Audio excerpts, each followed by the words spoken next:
Welcome to our channel. Today we how to log into Goodreads, track reading and reviews step by step clearly. To log into Goodreads, start by opening your preferred web browser. In the address bar, type in www.goodreads.com and press enter.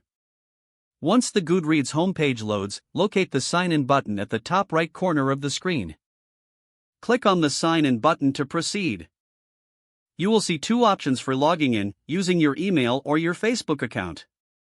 If you want to use your email, enter the email address associated with your Goodreads account in the provided field. Next, type in your password in the password field below.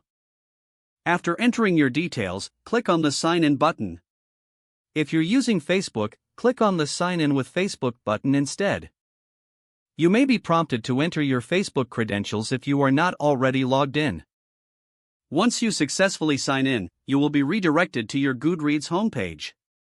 Here, you can start tracking your reading progress and writing reviews for the books you've read. If you forget your password, click on the Forgot Your Password link.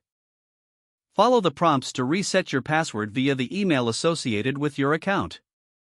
Now you're all set to explore books, connect with friends, and discover new reads on Goodreads. If the page does not load, refresh the browser or try again in a private or incognito window. Make sure you are using the correct email address, then retype it carefully to avoid small typos. If your password is not accepted, use the reset option and create a new strong password you can remember. Check your spam folder for verification or security emails, then complete any requested confirmation steps. Enable two-factor authentication if available to improve account security and reduce unauthorized access risk. After signing in, review your profile details so your contact information and settings are accurate and current.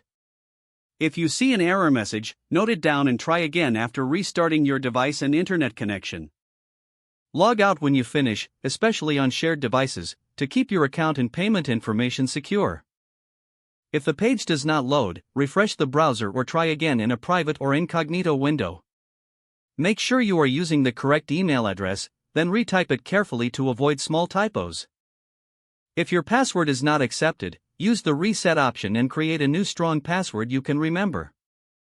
Check your spam folder for verification or security emails, then complete any requested confirmation steps. Enable two-factor authentication if available to improve account security and reduce unauthorized access risk. Don't forget to like this video and subscribe to our channel for more step-by-step tech guides.